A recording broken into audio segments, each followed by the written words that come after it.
9e vidéo du calendrier de l'Avent des couples. Semaine sur les relations toxiques.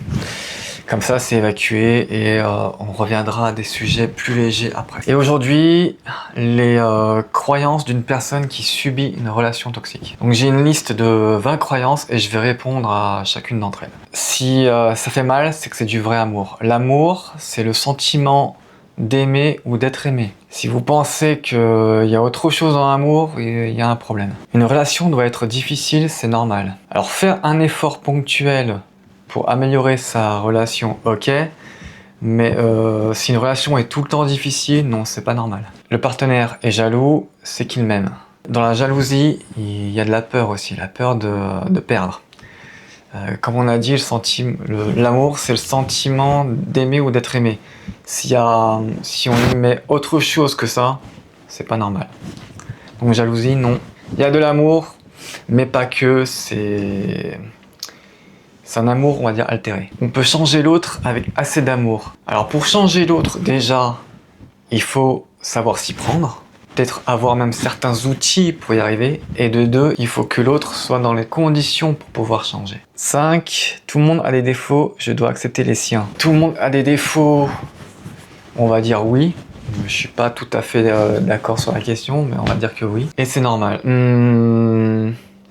Il y a des défauts qui sont pas très gênants, qui sont acceptables. Mais quand il y a des défauts qui impliquent de la violence quasi quotidiennement, non, c'est pas normal. Ce n'est pas de sa faute, il a eu un passé difficile.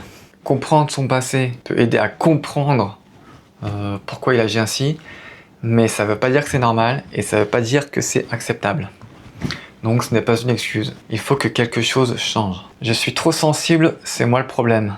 Vous n'avez pas à justifier le comportement de l'autre parce que vous êtes trop sensible. S'il est violent, le partenaire, ça peut être il ou elle, si il est violent, c'est que le comportement vient de lui. Sans mon partenaire, je ne trouverai jamais mieux. Ça, c'est une croyance qui signifie que vous manquez d'estime de vous-même. Et de toute façon, tout le monde mérite une relation avec un amour authentique. Toutes les relations sont comme ça. Déjà, pas toutes. Il y a des couples très très heureux, sans violence quotidienne, sans domination, sans privation de liberté. Ça existe. Et par ailleurs, ce genre de croyance qui banalise votre situation, c'est peut-être un signe que vous êtes dans l'isolement. Le temps arrangera les choses.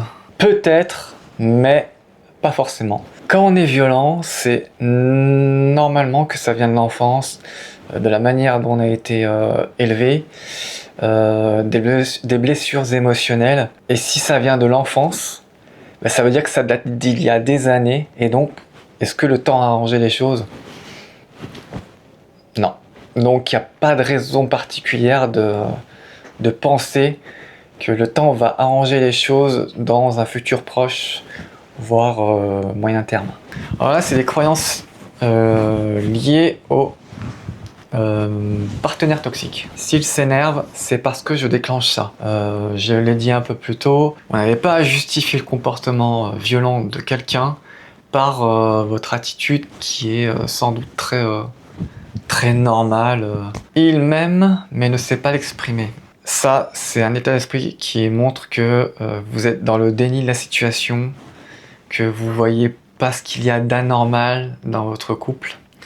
Et puis comme je l'ai dit, l'amour, c'est le sentiment d'aimer ou d'être aimé. Si vous pensez que c'est autre chose, c'est pas normal. Il a un mauvais caractère, c'est normal. C'est pas normal si vous devez subir de la violence psychologique, voire physique, quasi quotidiennement. Et puis, ça sous-entend aussi que vous pensez que c'est une fatalité. Les gens peuvent changer aussi.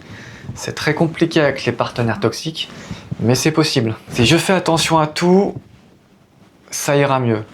Alors oui, pour vous protéger, peut-être que vous pouvez faire attention à tout ce qui pourrait énerver votre partenaire, mais c'est pas quelque chose de vivable, c'est pas quelque chose de sain. Et quelque chose doit se produire, un changement doit se produire, ou le partenaire doit changer, ou vous devez mettre fin à la relation. Il n'est pas comme ça avec les autres, donc ça vient de moi. Non, ça vient pas de vous. Si il est violent, c'est qu'il y a un passé derrière. Donc non, ça vient pas de vous et c'est pas normal. Là, c'est les croyances autour de soi-même.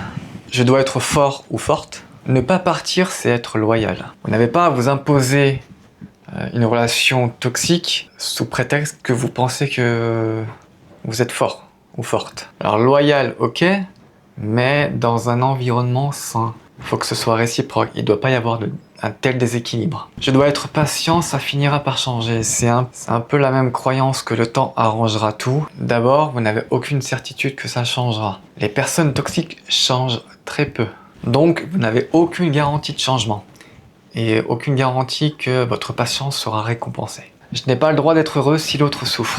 Le but de tout le monde, je l'ai dit dans la première semaine, le but de tout le monde, c'est l'épanouissement. Si vous pensez que vous devez sacrifier votre bonheur parce que l'autre est dans la violence, c'est pas normal. Je ne suis pas parfait non plus. Ça revient à l'idée du fait que tout le monde a ses défauts. Ok, mais est-ce que ça veut dire que vos défauts sont pires que les siens? Est-ce qu'ils sont au moins graves que les siens? Sinon, ça veut pas dire que vous méritez la violence. Et puis encore, vivre une relation toxique au quotidien, c'est pas normal. Quitter, c'est échouer. Alors si la seule solution, c'est de le quitter, en soi, le couple, c'est un échec. Mais c'est pas grave, tout le monde vit des échecs. À l'école, on a probablement tous eu de mauvaises notes, on a tous connu des bas dans la vie, donc on a tous connu des échecs. Vous ne devez pas utiliser ça comme un prétexte pour rester. Puis, si vous quittez et que vous trouvez mieux, vous commencerez à connaître la réussite. Donc si vous quittez, c'est pas forcément échouer. Quitter, ça peut être réussir aussi. Et partir, c'est aussi la preuve que vous avez mûri, et c'est aussi une question de survie. Dites-moi dans les commentaires si ça vous a aidé ou si vous connaissez quelqu'un dans ce cas-là. Partagez à quelqu'un qui en a besoin. Abonnez-vous pour en savoir plus sur les relations toxiques cette semaine. Et plus globalement pour construire une relation saine et pleine d'amour. Et à demain pour la 10e vidéo du calendrier de l'Avent des couples.